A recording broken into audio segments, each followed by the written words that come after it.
Hello বন্ধুরা, একটি নতুন রেসিপির সঙ্গে সবাইকে স্বাগত জানাচ্ছি। আজ আমি আপনাদের বাঙালিদের খুবই প্রিয় চিংড়ি মাছের একটি দুর্দান্ত রেসিপি করে দেখাবো, আর সেটা হলো চিংড়ি ভাপা। চিংড়ি মাছের মালাইকারি আমাদের সব বাঙালিদের খুবই প্রিয়, কিন্তু এই রেসিপিটাও দুর্দান্ত হয় খেতে। গরম গরম ভাতের সঙ্গে এই চিংড়ি ভাপা থাকলে আর কোনো কিছুরই প্রয়োজন হবে না। আশা করছি রেসিপিটা আপনাদের ভালো লাগবে। ভালো লাগলে চ্যানেলটা সাবস্ক্রাইব করার অনুরোধ রইল।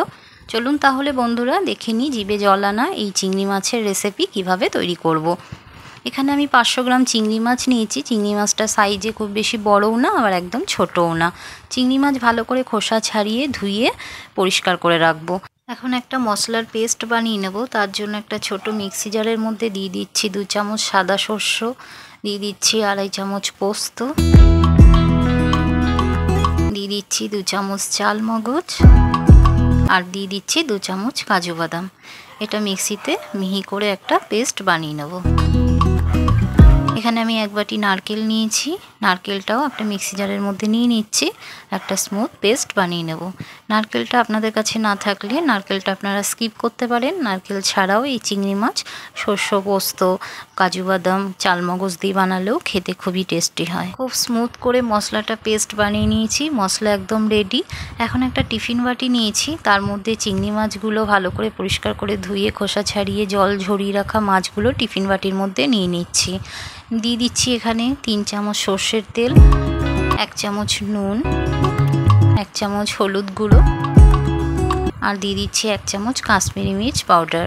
কাশ্মীরি মির্চ পাউডারটা দিচ্ছি একটু কালার হওয়ার জন্য। এখন যে মশলাটা বানিয়ে রেখেছিলাম সর্ষে, পোস্ত, কাজু বাদাম, চালমগজ, সেই মশলাটাই এখানে দিয়ে দিচ্ছি।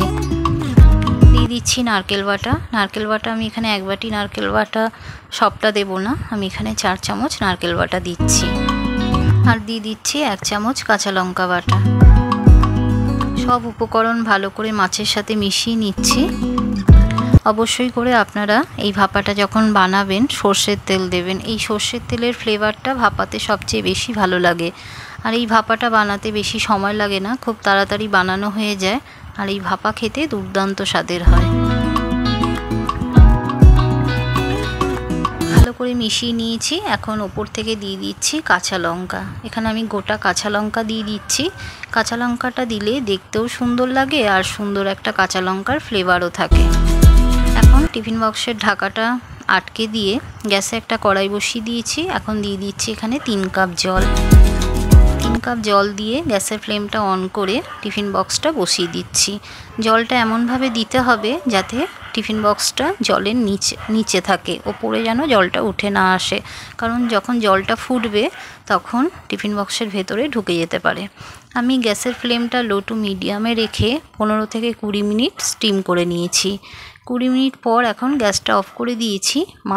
বাটিটা একদম ঠান্ডা হয়ে গেছে, এখন বের করে নিচ্ছি। বক্সের ঢাকাটা খুলে আপনাদেরকে দেখিয়ে দিচ্ছি যে দেখতে কতটা লোভনীয় হয়েছে। এইভাবে চিংড়ি ভাপা বানালে ভীষণ টেস্টি হয়। আপনারা অবশ্যই এই রেসিপিটা একবার বাড়িতে এইভাবে ট্রাই করবেন। আশা করব আপনাদের ভীষণ ভালো লাগবে। গরম গরম ভাতের সাথে খাওয়ার জন্য এখন একটা বাটির মধ্যে চিংড়ি মাছ ভাপাটা সার্ভ করে নিচ্ছি। এই রকম ভাপা থাকলে আর কিছুই লাগবে না। এই রকম একটা পদ দিয়েই সম্পূর্ণ ভাত খাওয়া হয়ে যাবে। আমার আজকের এই চিংড়ি ভাপার রেসিপিটা আশা করছি আপনাদের ভালো লেগেছে। ভালো লাগলে অবশ্যই একটা লাইক, শেয়ার ও কমেন্ট করতে ভুলবেন না। এমনই নিত্য নতুন রেসিপির আপডেট পাওয়ার জন্য আজই লিপিকা হোম স্টাইল কুকিং চ্যানেলটা সাবস্ক্রাইব করে নেবেন, আর পাশে থাকা বেল বাটনটিকে অবশ্যই প্রেস করে দেবেন আমার নতুন রান্নার নোটিফিকেশনগুলো পাওয়ার জন্য। ভালো থাকবেন, সুস্থ থাকবেন। আবারও দেখা হবে নতুন কোনো রেসিপিতে। আর রেসিপিটা দেখার জন্য আপনাদেরকে অসংখ্য ধন্যবাদ।